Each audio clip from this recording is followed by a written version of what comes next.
Iyi nama ya komite mpuzabikorwa y'intara y'Amajyaruguru yahuje intumwa za rubanda, imitwe yombi n'abayobozi banyuranye muri iyi ntara bafite mu nshingano zabo ibikorwa byo gutanga no gukurikirana imitangire ya serivisi nziza.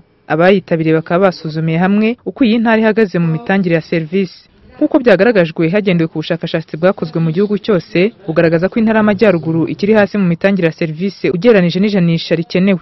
Umuyobozi mukuru wungirije ushinzwe ubushakashatsi mu kigo cy'igihugu cy'imiyoborere myiza Dr Felicien Usengumukiza avuga ko ubu bushakashatsi bugamije guha amakuru abayobozi b'inzego z'ibanze kugira ngo basubize amaso inyuma barebe uko bahagaze mu mitangire ya serivisi baha abaturage mu rwego rwo guharanira kugera ku ntego igihugu cyihaye ya Vision 2020.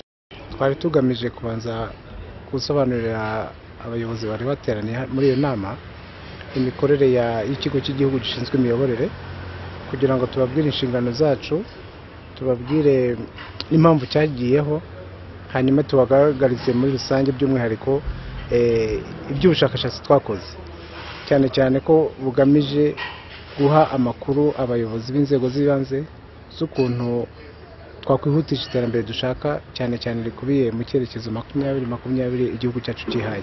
Uyu muyobozi kandi avuga ko hakiri imbogamizi ya bamwe mu baturage batarabasha gusobanukirwa ko bagomba gutanga umusanzu mu kugaragaza ko batahawe serivisi inoze.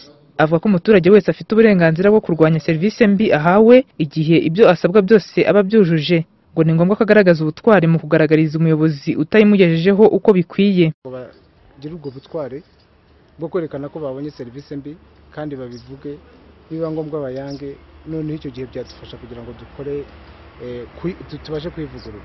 Guverineri w'intara y'Amajyaruguru bose ni bamwe Aime avuga ko hamaze gusesengurwa uko intara y'Amajyaruguru ihagaze, hagiye gushyirwaho ingamba zihamye zo kujya hanengwa ikigo cyangwa abayobozi badatanga serivisi uko bikwiye, ba nyirabayazana bakajya babihanirwa, ndetse bikajya no mu mihigo y'uturere kugira ngo hanozwe uburyo bwo kwakira abaturage.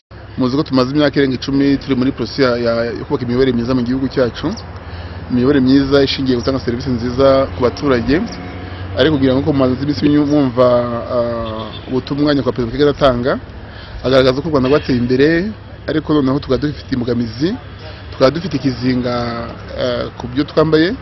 Ikizinga ni ikihe? Ni serivisi mbi zihabwa abatugana.